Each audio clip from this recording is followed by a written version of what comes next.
Why hello there! Are you looking at your Steam page and debating whether or not to play The Witcher 3? But wait, you have yet to play The Witcher 1 or 2. How in the holy hell will you do that? Well, that's easy, just buy them and play them. But wait, did you know that these games are based on a 7-part book series that altogether is about as long as reading the entire Lord of the Rings trilogy? Well, how will you get around to doing that? You're a gamer, you don't like to do that reading thing, and even if you do, you don't want to spend all the time reading, then playing the other games just to get to the game you actually want to play. Well, lucky for you, I just happen to be one of those smelly nerd people that likes to read and play video games.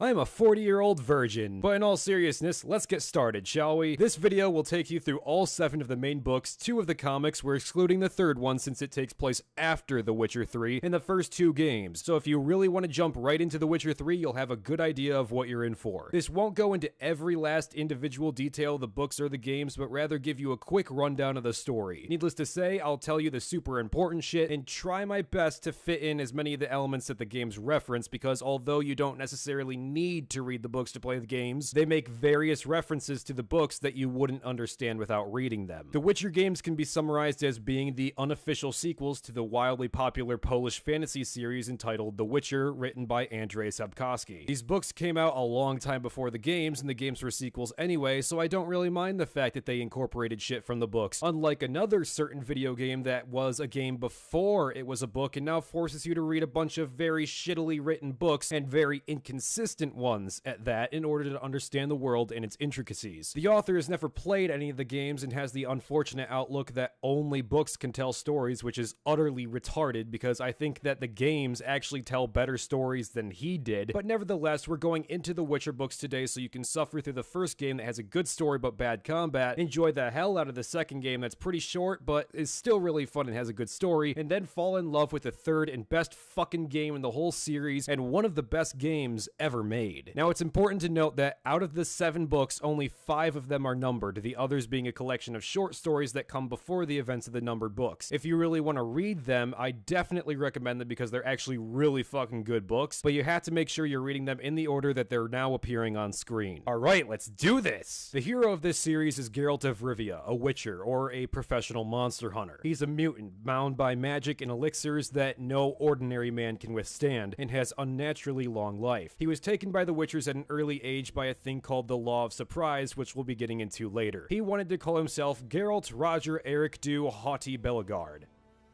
I'm dead serious, the books actually mention that multiple times. But he settled on Geralt of Rivia because his mentor Vesemir told him that same sounded fucking stupid. He's also not actually from Rivia, but he thinks it sounds cool, so... The Witcher begins with The Last Wish, which doesn't have a whole lot of bearing on the series, but it is still a fun thing to read and has important bits and pieces littered about that come up later in the games. There's basically 4 important things about this book, detailing who Geralt is, detailing his reputation as the Butcher of Blaviken, the wedding in Sintra, and detailing his relationship with the sorceress Yennefer, who appears in the 3rd game and throughout all of the books. The first chapter will be familiar to fans of the series. Remember the cutscene that plays at the very beginning of The Witcher 1? Well, that very cutscene is literally one of the chapters in the book, in the beginning of Geralt's story. We're introduced to Geralt as he's having sex in a hospital because he has his neck ripped in half. He's at the temple of the goddess Melitele, and his overseer is a woman named Nanek. Nobody likes him but her and the bitch that Geralt's fucking in the beginning. Basically, Geralt is there because he struck a deal with King Foltest of Temeria to cure his daughter of a curse that turns her into a Striga, which is basically a giant ugly werewolf vampire thing. He lifts the curse, but he gets his neck ripped open in the process because Strigas are fucking cunts. And that is how he ends up in the hospital. The rest of the book is told through flashbacks. We're introduced to Geralt's good old pal Dandelion, a poet who's really good with the ladies, at least until he ends up cheating on literally all of them. He's not a one-woman kind of guy, and despite appearances, I can assure you he's not gay.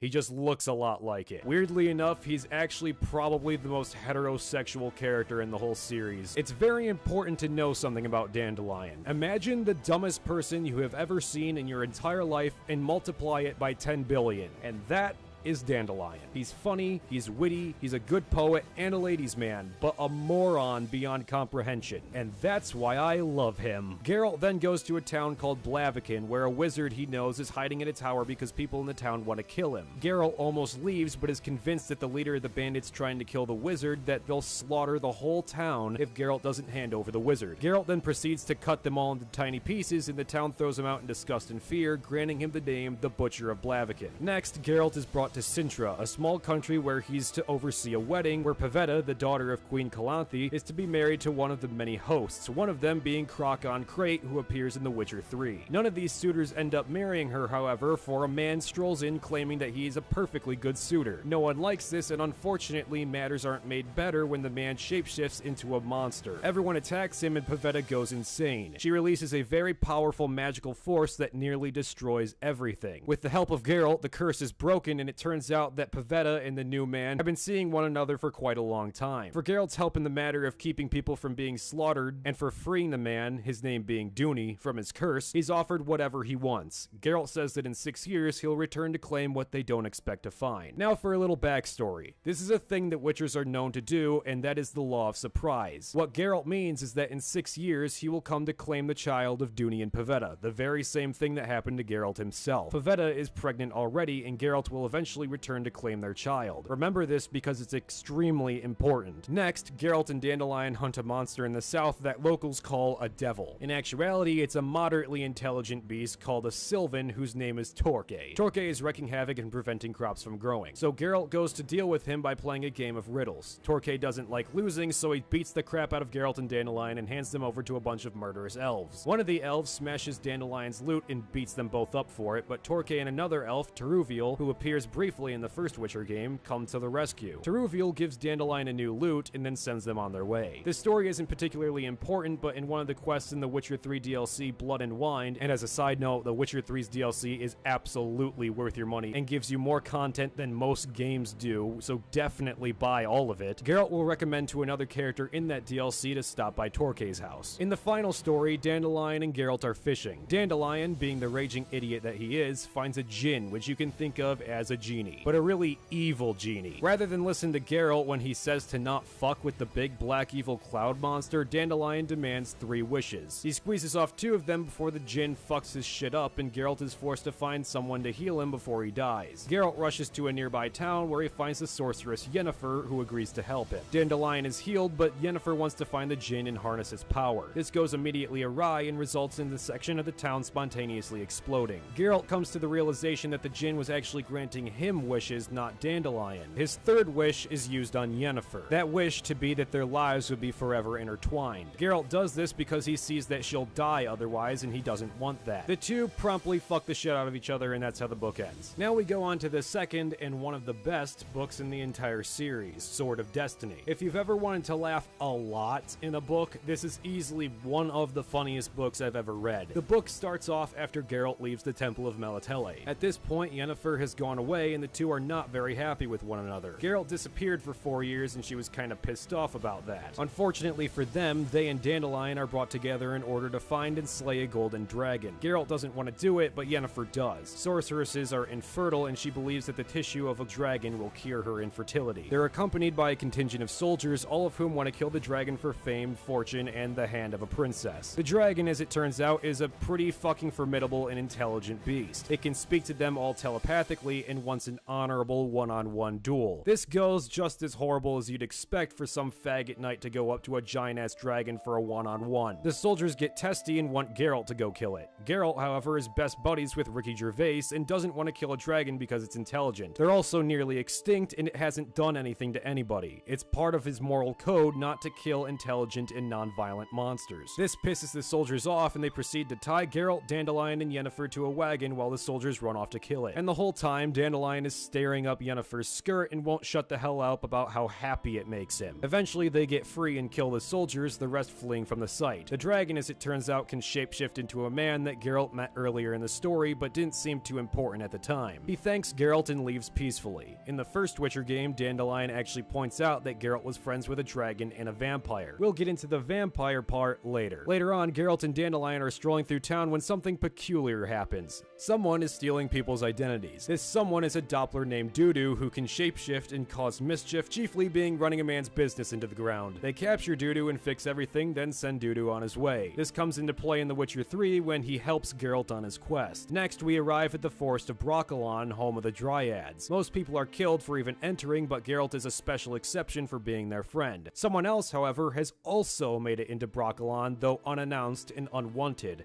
A young girl named Ciri. Remember Duny and Pavetta? Ciri is their daughter, though Geralt is not yet aware of it. Geralt tries to convince Ciri to go home, but Ciri's a sassy little cunt and doesn't want to do that shit. The Dryads, however, want to make Ciri theirs. They have a bit of a fetish for turning little girls into Dryads. Geralt takes Ciri under his protection and leads her home, and thus begins the relationship between the two. There's a few other events. Geralt gets into a fight with some guy trying to win over Yennefer, but they both fail because she can't choose between either of them. Geralt is also almost killed, but saved by a young dwarf. Eventually, the day arrives when Geralt returns to Sintra. At this time, Duny and Pavetta have been mysteriously killed when a freak storm destroys their ship off the Isles of Skellige. Queen Calanthe blames Crocon Crate and his men for not keeping them safe and took Ciri back to the mainland as she'd been staying in Skellige for classes. Calanthe orders Geralt to take the child, but at this point, he doesn't know that Ciri is the daughter, and Calanthe won't tell him that. Eventually, during their conversation, Geralt realizes who it is, but chooses not to take her and leaves Sintra. Not long after, a new enemy arrives in the world, Nilfgaard, a foreign nation from the mountains, and they invade and destroy Sintra. Dandelion is the one to break the news to him, and Geralt, with a heavy heart, accepts that Ciri has been killed. Remember the dwarf that saved Geralt?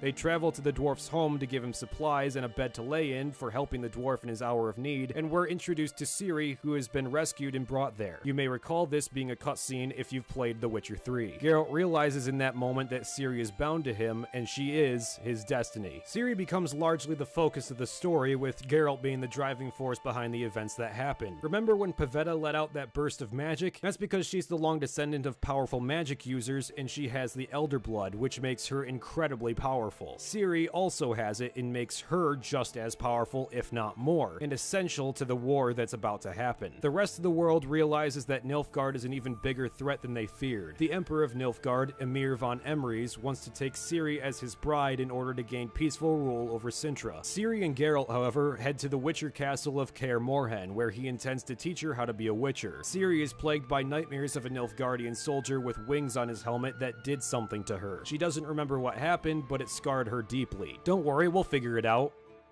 4 books from now. However, Dandelion starts running his mouth to the wrong people, knowing that Geralt and Ciri still live, and an assassin, Rience, attempts to torture him. Yennefer arrives to save the day and burns Rience's face away, and Dandelion tries to convince her to go help Geralt. She refuses for her own personal reasons, but knows someone who can help him. Geralt introduces Ciri to the rest of the Witchers, his mentor Vesemir and his pals Lambert and Eskel, as well as another Witcher, Cohen. They begin to teach her how to be a Witcher despite females traditionally not being in their order. We're introduced to another sorceress, Triss Marigold, Yennefer's best friend. Triss really desperately wants Geralt to fuck her for some reason. I don't know. Anyway, as it turns out, 5 dudes in a ruined castle in the middle of nowhere just so happen to not know a single thing about raising a little girl, and Triss whips them into shape and starts to act like an elder sister to Ciri and care for her. Eventually, Geralt, Triss, and Ciri leave, and Geralt intends to take Ciri to the Temple of Melitele, where she can harness her magical abilities, because for some reason, she can't master simple signs like the Witchers can despite having the Elder Blood. Along the way, Triss falls deathly ill, and they join a band of dwarves and soldiers shipping supplies for King Hensel. Geralt reluctantly agrees to act as an escort because the Scoia'tael are in the area. The Scoia'tael, or squirrels in Elvish, are elvish terrorists that want to kill humans for taking their land and committing mass genocide against their people. Geralt doesn't want to get involved and tries to explain to Ciri why Witchers need to be neutral in wars. He shows her the ruins of an elvish city, and just then the elves attack the caravan, kill a ton of people, and almost kill Triss. Geralt drops off Ciri at the temple, and Yennefer arrives to train her. They kind of hate each other at first, but eventually a mother-daughter relationship springs between the two. All the while, Geralt hunts for Rience, trying to find out why Emir is making such an effort to capture Ciri. Dandelion introduces Geralt to his friend Shani, who is in the first game in the Hearts of Stone DLC in The Witcher 3. They introduce each other by fucking the shit out of each other, which Dandelion walks in on and is promptly crushed by the sight.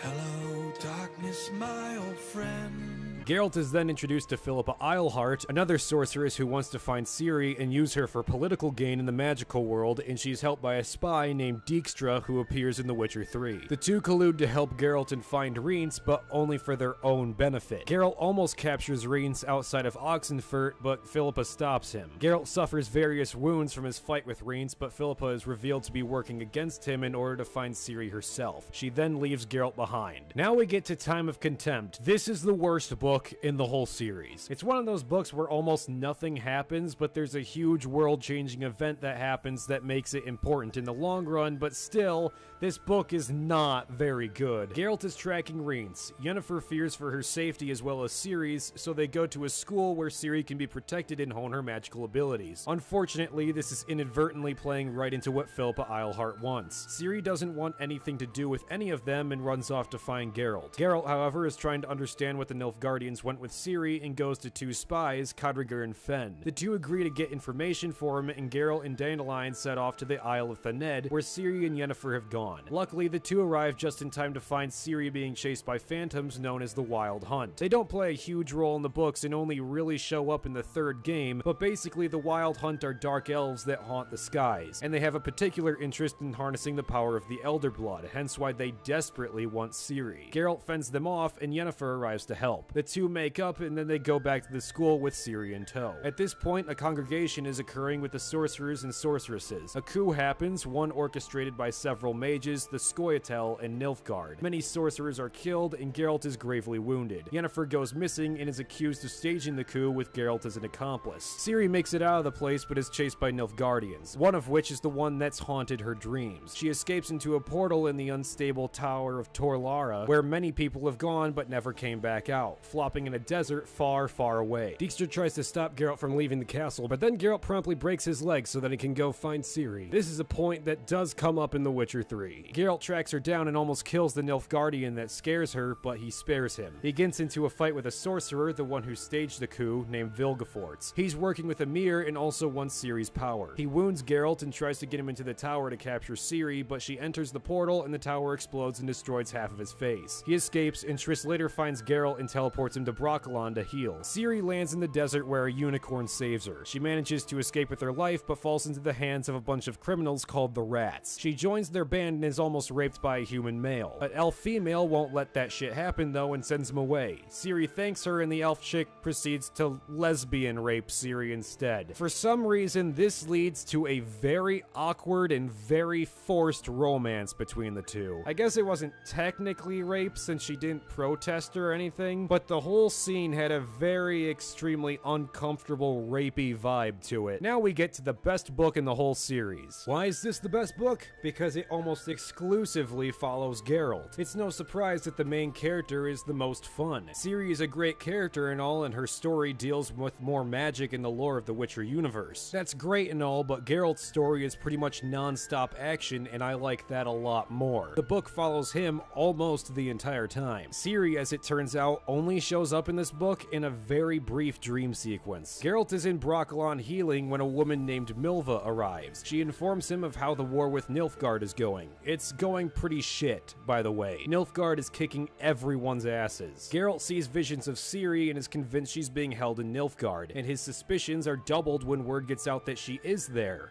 Only she isn't. Emhyr has been given a replacement to keep stability in the region. Emhyr talks with the man that's been haunting Ciri's nightmares for years and implies that he has met Geralt before and knows he won't rest until he finds Ciri first. Meanwhile, Rience moves in. Codringer and Fen have discovered what the Nilfgaardians want and uncover a dark secret about Emhyr and his relationship with Duny and Pavetta. Rience kills them, destroying all of the evidence. Once Geralt is ready, he, Dandelion, and Milva run out to find Ciri. Almost immediately, they find our Nilfgaardian friend tied up, and Geralt nearly kills him again, but doesn't. They continue on and meet a band of dwarves leading refugees to safety, their leader, Zoltan Chive, being another of Geralt's good friends that shows up throughout all of the Witcher games. They travel together and soon meet the Nilfgaardian again. Geralt threatens to kill him, but the Nilfgaardian, whose name is Cahir, wants to help Ciri for the guilt of what he did to her. Geralt begrudgingly lets him come along, and soon enough they meet an eccentric man named Regis, who also comes along. Eventually they come across men hunting for a vampire, and they promptly beat the shit out of them. They arrive at a village where a witch trial is happening. Regis demonstrates that she is no witch by a baptism of fire, where he grabs a burning horseshoe from a fire and it has no effect on him whatsoever. Nilfgaardians attack before the witch burning can finish, and Dandelion is shot through the ear. Regis stitches him back up, but Geralt is onto him. Only one other creature like him can come away unscathed from sticking his hand into a fire. Regis, as it turns out, is a higher vampire. There are various types of vampires, most of them being horrible, monstrous beasts. Higher vampires like Regis appear perfectly human unless they go into a rage, but Regis has sworn off human blood and is well-mannered. Geralt, however, doesn't trust him and sends him away. Almost immediately, Geralt and Dandelion are captured and Regis frees them. Geralt, despite himself, lets Regis back into the group. They find Cahir, Milva, and Zoltan and continue on their way. Meanwhile, the sorceresses are gathering. With so many sorcerers dead, Philippa Eilhart and many others wish to make their femininity supreme, believing themselves to be superior to men and thus create the Lodge of Sorceresses. Yennefer, who was turned into a tiny statue by Philippa, doesn't seem to like the idea of the Lodge, and with the help of her friends like Keira Mintz, who Geralt briefly met in the last book and who appears in The Witcher 3, Yennefer escapes to find Geralt and Ciri, who are more important to her than this strange lodge. Philippa and Dijkstra plot and plan to find Ciri, who is still traveling with the rats. Milva discovers she's pregnant from an elf that she loved but was killed. She doesn't want to do it, but knows that the pregnancy could harm the mission. Regis gives her a pill if she wants to abort it. Ultimately, she decides against it. They hijack a boat and travel down the Yaruga River to reach Nilfgaard faster, but instead come into a huge battle between the forces of Rivia and Nilfgaard. Not wishing to stand by and do nothing, Geralt and Cahir rush into the fray and rally the Rivians while the rest of the group can get to safety. As it turns out, Milva didn't need the pill because during the battle she's wounded and miscarries anyway. They win the battle and the queen officially knights Geralt, granting him the official title, much to his amusement,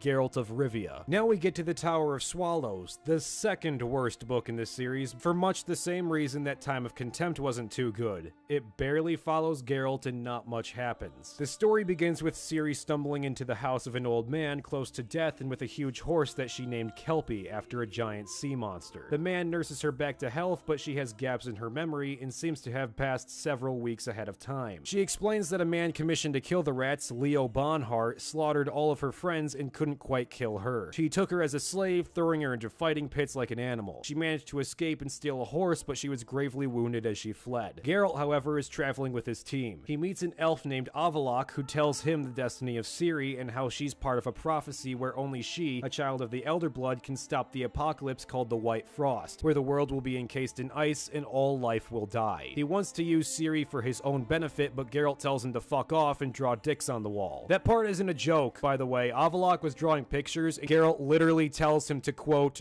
draw giant erect phalluses on them, and for a second, Avallac'h makes it seem like he actually might do it. Geralt then encounters a girl that looks like Ciri but isn't. The book makes it seem like that's important, but it really isn't all that important at all. And they fight their way to an elf assassin who knows about Rhys and what Emperor Emhyr wants with Ciri. This storyline doesn't have much of a resolution to it, only that the group is largely separated as they try to find the mages that can help Geralt find Ciri's exact location. Geralt and Cahir flee from the Nilfgaardians together, and Cahir reveals what he did to Ciri. It's implied throughout the books that he raped her, but it's actually not quite the case. He grabbed Ciri from the burning capital of Cintra and took pity on her. She was shell-shocked and incoherent, and he took her to a river where he undressed her, cleaned her up, and put her clothes back on. She eventually escaped him, but parts of her memory simply weren't there due to the trauma she experienced from the destruction of Cintra. As it turns out, Cahir had intended to keep her safe from Emhyr once he saw her because he felt sorry for the girl. Together, he and Geralt travel south where they regroup with the others, and Regis reveals that their destination is within reach, and soon they'll find Ciri. Now we get to the best part of the whole book. Yennefer escapes the Lodge of Sorceresses and goes to the Isles of Skellige, where she intends to find out why Emhyr wants Ciri so badly. She starts to slowly uncover the mysterious deaths of Duny and Pavetta, and Crocon Crate sends her and 2 ships out to the same place where they died. Had it not been for Yennefer's insistence that Croc's sons stay on another boat, he would have died too. As soon as they get to the area, a a storm arrives from thin air and destroys the ship, sucking away everyone into the ocean. Croc's son returns to his father and reports that Yennefer and all hands on that ship have died. This, however, is not the case. Yennefer was the sole survivor, and she isn't underwater. The storm was a teleporter of sorts, and Yennefer is tortured by Rhys and Vilgefortz trying to pry the information on where Ciri is out of her head. However, Yennefer has no idea where Ciri is either, so they go for the next best thing: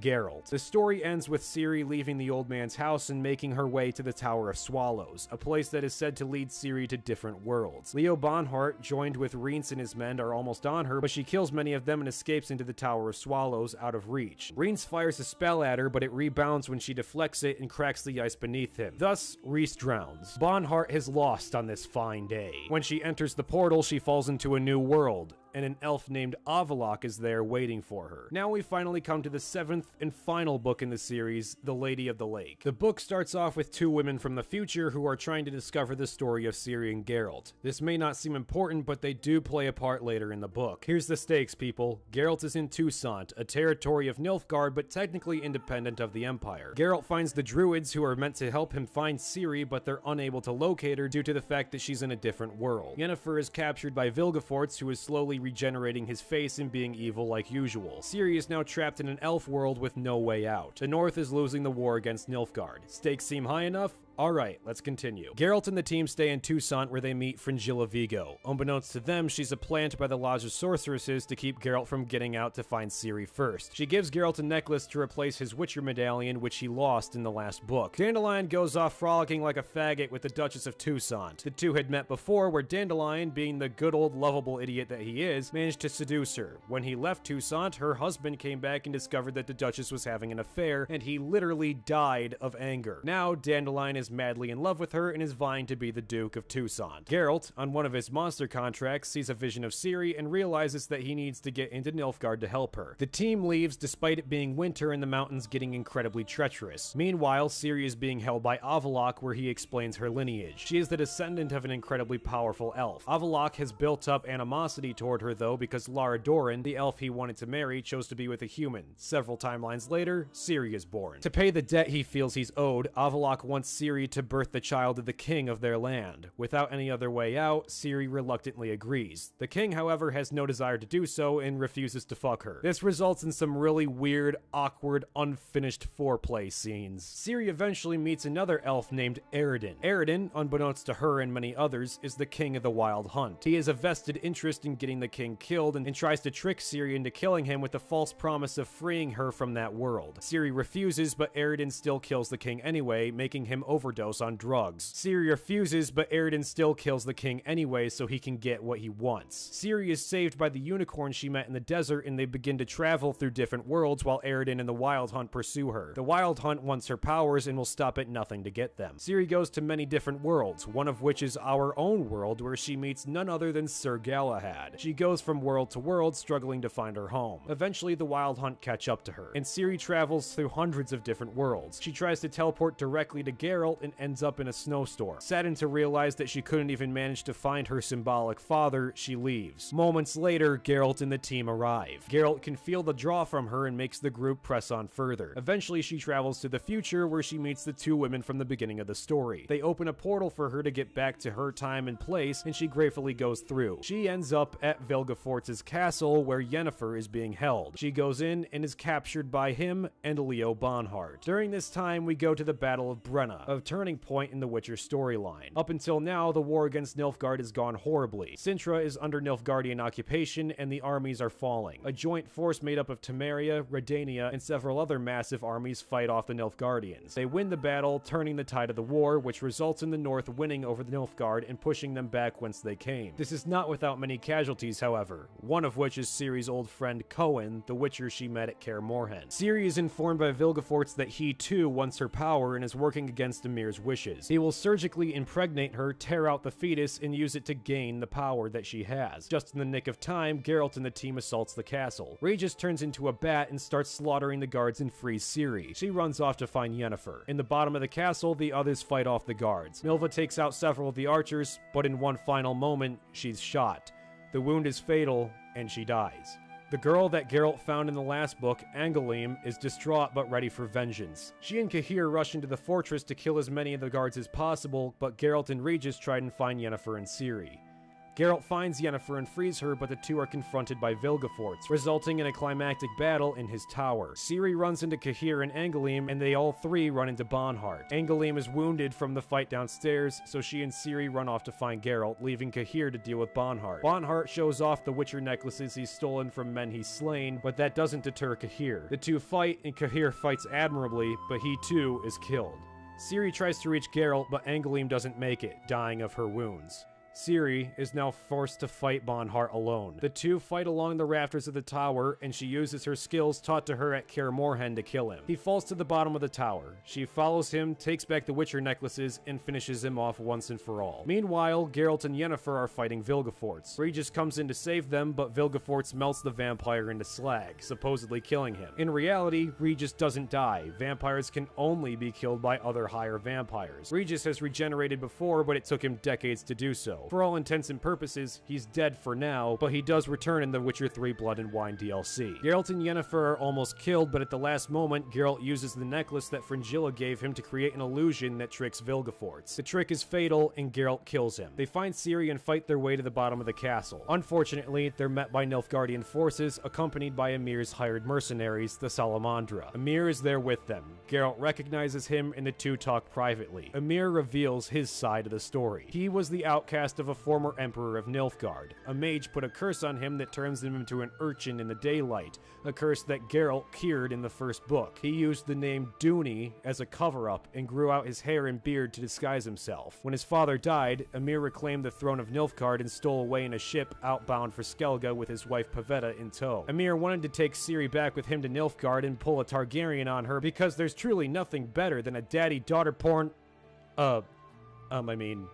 But Pavetta caught wind of what was happening and knew Emir was just using her for the Elder Blood, so she made Ciri stay with Crocon Crate. Emir found out too late and got pissy, so he threw Pavetta overboard as the ship went through the portal. Emir then sent Cahir to go get Ciri when Nilfgaard laid siege to Sintra, so obviously that changed when Cahir took pity on her. Emir wants to kill Geralt and Yennefer so Ciri, and the rest of the world for that matter, never know that he is her father. Yennefer doesn't know, however, and Geralt tries to convince Emir to let her go free, but Emir knows they'll still have to come back and get Ciri no matter what it takes, and he promises that he'll take care of Ciri and leave the rest of Geralt's friends alone, but Geralt and Yennefer have to kill themselves. Strangely enough, they do agree to this, but then again, he didn't really have much of a choice in the matter. He and Yennefer say their goodbyes to Ciri, and she tearfully watches them go. Emir is moved by her emotions, and rather than taking her to Nilfgaard, he lets her go, calls back his men, and Geralt, Yen, and Ciri are free to go wherever they choose. Ciri pays her respects to the people that helped her throughout her journey. Yennefer is called to the Lodge of Sorceresses in order to discuss what they should do with Ciri. Geralt, however, takes Ciri to Toussaint. They don't stay there too long, however, because an execution is happening and our good old friend Dandelion is being executed. What could our lovable idiot have done this time? Well, despite having literally everything going for him, Dandelion decided to fuck some other bitch behind the Duchess's back. At the last moment, she calls off the execution, but forbids him from ever returning to Toussaint. Geralt and Ciri bring him back with them, where they tell Dandelion quite promptly that he's a gigantic fucking moron. Ciri then leaves with Yennefer to go talk with the sorceresses and agrees to meet Geralt and Dandelion in Rivia so they can relax. Ciri is told that she will be the wife of a prince and she will bear his child. Basically, they just want to do the same thing that every single bad guy in this series has wanted to do with her anyway. Ciri reluctantly agrees, and she, Yennefer, and Triss go off to Rivia to see Geralt. Geralt is already there, and he and Dandelion have met up with Zoltan Chive. They have drinks and eat a lot, but a commotion is going on outside. Rivia is the hotspot of racial tensions between the humans, elves, and dwarves. A massacre begins, and the humans kill anyone that they deem to be undesirable. Geralt sends his friends inside to safety, but goes out and tries to save as many people as he can and quell the battle. However, in the fray, a man stabs him with a pitchfork, and he begins to die. Yennefer and Triss call upon a magical lightning storm that halts the battle. Yennefer is wounded and spends even more energy trying to save Geralt, but nothing can be done. Then, the unicorn that helps Ciri appears from the lake with a boat in tow. Ciri helps Yennefer and Geralt into the boat, and she and the unicorn lead them into another plane of existence, into a kind of purgatory where they can heal. In the physical realm, they're both dead.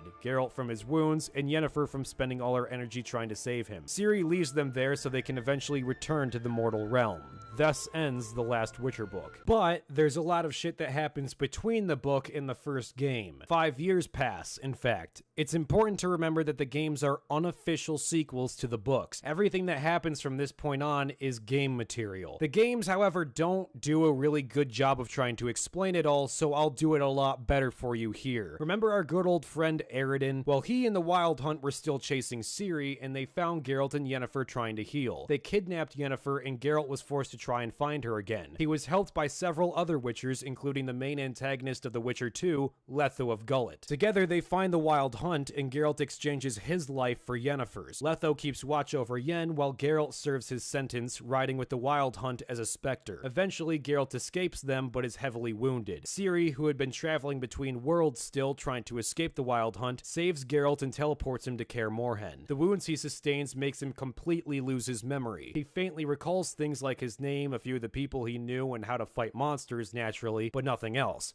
Thus begins the first Witcher game. Now I'm going to give you a rundown of the first 2 games if you really just want to jump right into The Witcher 3. Now, the first Witcher game fucking sucks, let's be honest. The gameplay is a nightmare. It doesn't know if it wants to be turn-based or a hands-on action game and decided to be both. Naturally, those two things don't mesh together too well. But the story is so good that it was worth playing once and then probably never again. The Witcher 2, on the other hand, is really fucking good. It's pretty short and the music is kinda but the combat is fun and the story is good, so I would definitely recommend playing it. Still, if you want to jump right into the third game, here's a summary of the first 2. Geralt wakes up in a forest near Kaer Morhen. Lambert and Eskel find him there and bring him back to the castle where Triss revives him. Geralt has lost his memory and barely remembers any of them. All of the members of Regis, Cahir, Milva, Angelim, Yennefer, and even Ciri are gone. The castle is then attacked by the Salamandra, Emir's old mercenary group gone rogue. They invade Kaer Morhen and kill another Witcher student, Leo, and escape with the secrets to the Witcher mutagens that allow them so much magical power and strength. Geralt goes on a quest to find them, avenge Leo, and prevent the Salamandra from using the Witcher mutagens. Along the way, he meets up with Shani, who he also doesn't remember. She's in the outskirts of Old Vizima, which is being plagued by specters. There, he meets a kid named Elvin, who is being possessed and recites Ithleen's prophecy. You know, the thing that Ciri is supposed to be the answer to with the White Frost and all that shit? Well, Elvin is a huge focal point in this game because the Wild Hunt keeps fucking with him. Geralt tracks down the professor who traveled with the Salamandra to a tower in the swamps, but he escapes because Geralt's kind of a pussy. Geralt discovers a plot going on in Vizima where there's a bunch of people using each other and manipulating one another to throw off the Salamandra's trail. Geralt sees through the bullshit and is then invited to a birthday party or something. He meets his old friend Dandelion, who tells him things about his past, like that he was friends with a dragon and a vampire. Everyone conveniently forgets to mention to Geralt that he has a wife and quote-unquote daughter, so he fucks Triss and hands Elvin over to her because why not? She knows magic, that ought to do. At the party is the daughter of King Foltest, you know, the bitch that turned into a monster that almost killed Geralt in the first book. Well, apparently she's having monster problems again and gets her panties in a bunch when Geralt is trying to save the world and she tries to kill him. But he teleports away and then he finds Elvin fumbling around in the middle of nowhere, and then elves attack a village and Elvin teleports away because apparently he has a problem with that, but not before Geralt can give him a medallion to remember him by. Elvin accidentally teleports into the super future where the White Frost fucks up the planet, then travels back into the past and gets stuck there forever. So anyway, Geralt fucks Triss again because why not, and finds the Salamandra and kills them all. Then riots happen in Vizima and Geralt finds a soldier there who tells him about the White Frost, and then you kill him because he's so much of an asshole. And he has the medallion that Geralt gave Elvin, so in actuality, Geralt killed Elvin because he got stuck in the past, and he listened to way too much right-wing talk radio, which came to him in the form of the Wild Hunt. And then Aridin tells Geralt that he sucks at everything, and then transports him back into his normal world because he beat the game, so he deserves it. Then Foltest gives Geralt money because why not get a little bit of money? It's not as though the game just forgot to add New Game Plus, so that money is worthless anyway. But then someone tries to assassinate Foltest, and Geralt kills him and discovers that the assassin was a Witcher. But Foltest, despite seeing this directly, manages to never put 2 and 2 together and is oblivious as shit to the idea that he almost got murdered by another Witcher. And then the game ends. There you go. Now you don't have to play through a really shitty 30-hour game that no one really liked. Now it's time to get to the game that people did like. Now, The Witcher 2 is pretty choice-heavy, and your campaign can go 2 totally different ways depending on the characters you choose to side with. But since one of the 2 storylines isn't actually included in The Witcher 3, we'll ignore it and go with the storyline that The Witcher 3, I guess, assumes you took anyway. So The Witcher 2 begins with showing your old buddy Letho, that you don't remember, killing kings because that's always fun. Then it immediately transitions to you ass fucking Triss because fuck, look at that. that sexy bitch. So the both of you are working for King Foltest because why not? And you attack Lavalette Castle to rescue Foltest's bastard children and his slut wife. You take the castle, but Letho kills Foltest, which sends Temeria spiraling into destruction. You are then labeled as the Kingslayer because you were the only other one in the room and Letho jumped out a window and escaped with some scoia'tael. So you're in jail, but the broest bro of all the bros, Vernon Roach, comes to help you and sets you free, and you escape the Temerians and go off to hunt the Kingslayer. Triss decides that after all this time of Geralt and her fucking each other that she should probably tell you that he actually has a wife. Might have been something worth mentioning. So you go to Flotsam where there's a giant octopus killing things so you can't leave. You help a sorceress, Sheila de Tankerville, kill the octopus, and you meet an elf called Yorveth. He's kind of like the elf equivalent of a Black Lives Matter protester and pretty much completely unlikable. But he's buddy-buddy with Saskia, who's cool, and we won't deal with her because she's part of the storyline that we won't be actually giving a shit about. But it's important to note that Saskia turns into a dragon sometimes because the Lodge of Sorceresses were all like, LOL, let's make you turn into a dragon, rawr. So you almost kill Letho and then you don't, and then you fuck Triss again in an ancient elvish bathtub sitting in the woods in the middle of nowhere, and then you find Zoltan and Dandelion about to be hung because if there's anything these guys are good at, it's almost dying. So you save them, get on your boat, and chase everyone to the Kidweni battlefield where King Henselt is trying to kill people because he's being haunted by the ghost of a sorceress that he killed for being too much of an asshole. So you help him lift the curse so he can kill people again, and then Letho almost kills him with the other two Witchers. But you kill two of the Witchers, and then Letho grabs Triss and escapes with a Nilfgaardian ship. Oh yeah, Amir got bored of not killing things anymore, so he decided to go back to doing that again. So Geralt tries to gather his friends, but returns to the Kidweni camp to find that Henselt decided to be a douche nozzle and kill all of Roach's men. How dare you fuck with the best sidekick in the game? Oh, and he raped Roach's second-in-command, which Geralt says that she's lying about, but it literally never comes up again, so I think either developers didn't give enough of a shit to tell you, or they genuinely forgot that they even wrote that into the game in the first place. So you travel to Loch Moine, where the kingdoms are trying to vie for power again, and where the children of Foltest who saw Foltest's murder and know that Geralt is innocent are being held. Geralt tries to save the kids in Triss and decides that the kids are more important than the ginger puss. So you save the kids and return to see that Letho has turned himself in and then blames the Lodge of Sorceresses for killing the kings, and then everyone takes him at face value and decides to start a witch hunt against them, including literally gouging out Philippa Eilhart's eyes and then burning other sorceresses at the stake. Then a dragon appears and it's Saskia because, you know, they put a dragon in the game, so we may as well make it a boss fight at the end. So Geralt tracks Sheila to a tower where she's about to die because Letho switched out one of her teleporter crystals out with something else and she's about to spontaneously combust, but you help her out and then she tells her where Yennefer is. And Yennefer also knows where Ciri is, and then Saskia attacks, and after suffering through a bullshit boss fight that's completely rigged as fuck, you defeat Saskia but choose not to kill her because even though you really want to, Geralt doesn't like killing dragons, so for roleplay purposes you don't.